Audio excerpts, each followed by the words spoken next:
Hey, how's it going? This is Melinda and welcome to my channel. So today I'm going to show you a handful of Grail records.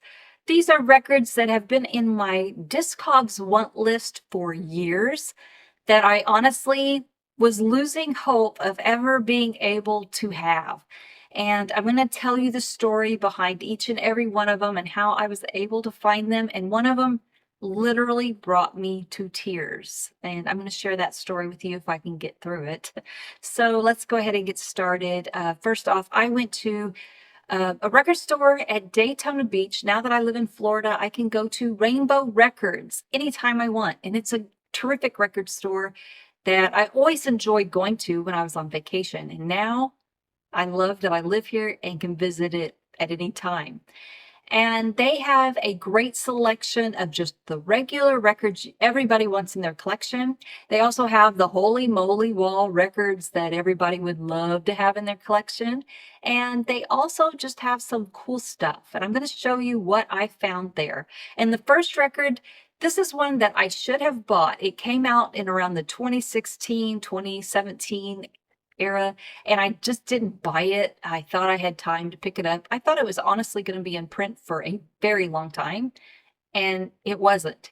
And you can no longer just go online and order it. It's not on Amazon or anything like that.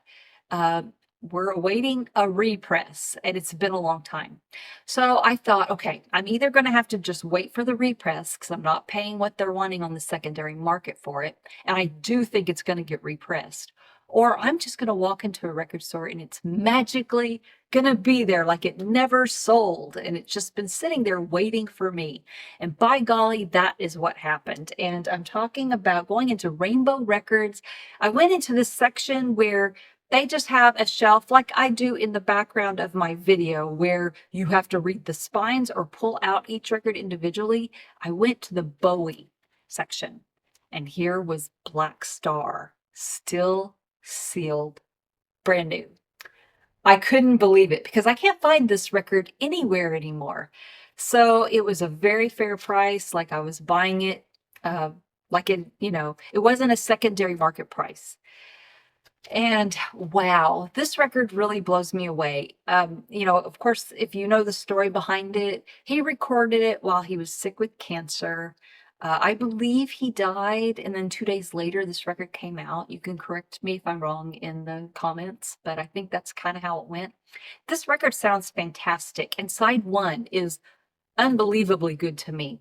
There's just the music's a little offbeat, and his vocal is deep and just really strange sounding. I don't know. It's dark, it's kind of gothic, and I love it. It's just so unusual sounding. It's got a cool vibe. I guess that's the best way to describe it. A cool but dark vibe to it. Side two, I need a little more time to warm up to, but side one is killer and it sounds great. So I'm so glad to add Dark Star by David Bowie to the collection because I thought I was going to have to wait for a repress, but it was at Rainbow Records, along with another record that I don't know, I'd consider it a grail record, but I saw it. It was in pristine condition. The Pleasure Principle by Gary Numan. It is from 1979. It is a new wave synth record. He is kind of lumped into that one-hit wonder category for the song Cars, but my goodness, this is a great record. If you like new wave, you'll love it. Sounds great. Cars was a really cool hit back in the day, and it's just a really good record. And to find it in really clean condition, I was really thrilled. And I want to show you something else I got from Rainbow Records because they sell all kinds of stuff. And one of the cool things is they sell vintage t-shirts. And this is something I found that I had to buy. It's a satin jacket. And if you look right here, it says Warner Brothers Records. This is from 1987 and is a promotional jacket for Fleetwood Mac's Tango in the Night. And it is in beautiful condition. It was my size. And I love that record. It came out my senior year of high school. And so I had to buy that jacket. The price was very fair. And I know I should probably put it in a frame, box it up, protect it. But guess what, you guys? I've been wearing it. Yes, I've been wearing a nearly 40-year-old promotional jacket. It's cool looking. I love it. And yeah, eventually I'll probably put it somewhere safe. But in the meantime, I'm kind of enjoying it a little bit. So that was a thrill to find. Now I want to also talk to you about a record that really brought me to tears. This is a record that's been on my want list for a long time. And this record means so much to me, especially this time of year. It really hit me over the head. This is a gift given to me from a viewer named Mike from Nebraska. It is the original master recording of Goodbye Yellow Brick Road. This came out from Mobile Fidelity in 1984. I've had this one and the Speaker's Corner version on my wish list for an extremely long time. And I've always wanted to have it, but it's expensive. It's a really expensive record on my want list. Well, Mike had it, and then he bought a UK version of it, and he preferred the UK first pressing. So he passed this one along to me. I've had this record many times before. It's not an unusual record to find, but I really have always been disappointed by the noise of the vinyl, whichever copy I've had, and I just never thought it sounded that great. This Mobile Fidelity version, I put it on. Of course, when I opened the box and saw it there, I nearly burst into tears. But I brought it upstairs and I put it on my turntable. Side one was unbelievable. Sounded so incredible. I've never heard it sound that good. But you guys, when I put on side two and it came on Goodbye Yellow Brick Road, that piano intro into it, it was almost like my mom was walking into the room. And this month, March 12th, marks the 10-year anniversary of her passing. On March 12th of 2015, I woke up with a mom and went to bed without one. She just died of a massive brain hemorrhage. And this Goodbye Yellow Brick Road just brings back wonderful memories of being a child and Music Machine, this K-Tel record. I just absolutely adored this and played it to death. And the song Goodbye Yellow Brick Road is on here. And I have memories of just, dancing to songs like Dancing Queen and Foreigner's Feels Like the First Time. But then when the song Goodbye Yellow Brick Road would come on, I would sit down on this gold shag carpet and I would look at the pictures and look at the posters that were inside and look at everything. And it just really, wonderful memories of my mom coming in and having fun with me when I was a kid. It really brought it all back because I heard Goodbye Yellow Brick Road in a way I've never heard it before. So clear and crisp and clean and beautiful. That whole song just had a very touching moment for me that I'll never forget. And, I know everybody loses their parents. If we're fortunate enough to live a long life, we're going to lose our parents. And I know that my mom would say she wouldn't have it any other way. She would never want to outlive her children. She would never want to outlive her grandchildren. So she went at the time she was supposed to go. And we all go through that. So I'm not trying to whip up sympathy or anything like that. I'm just telling you that music can have such a beautiful impact.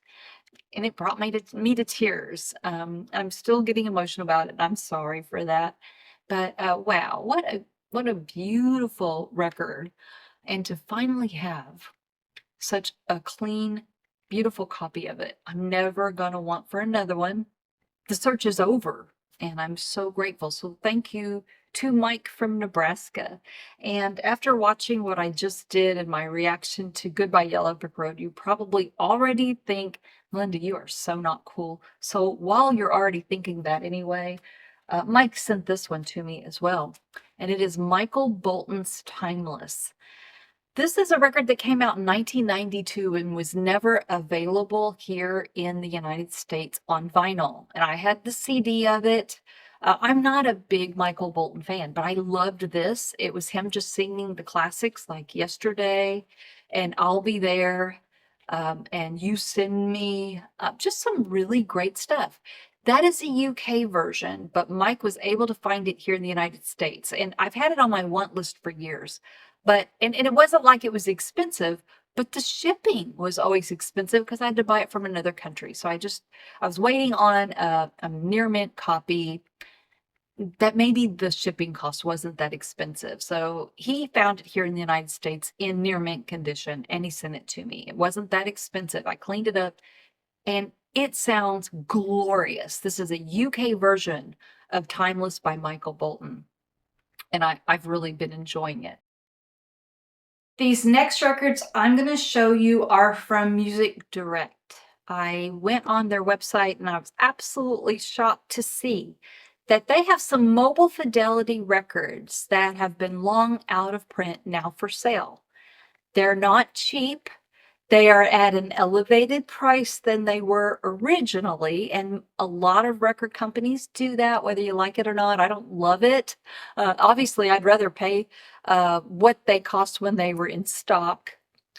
But for me, these records, I have no regrets. I paid up for them. They are worth it. The first one is Point of No Return by Frank Sinatra. And oh my goodness, this one was mastered by Krieg Wunderlich. The records I'm going to be showing were from around 2012, 2014. I wasn't quite into vinyl records yet, let alone mobile fidelity. They have the gold stamp numbers on them. I cannot believe how amazing these sound. I have Frank Sinatra records. I have a lot of them. But wow, the Frank Sinatra, his vocal dead center along with the orchestral music just going through the room, this huge sound stage. I was blown away by these records. And if I can buy all of them that are available on Music Direct's website, I will.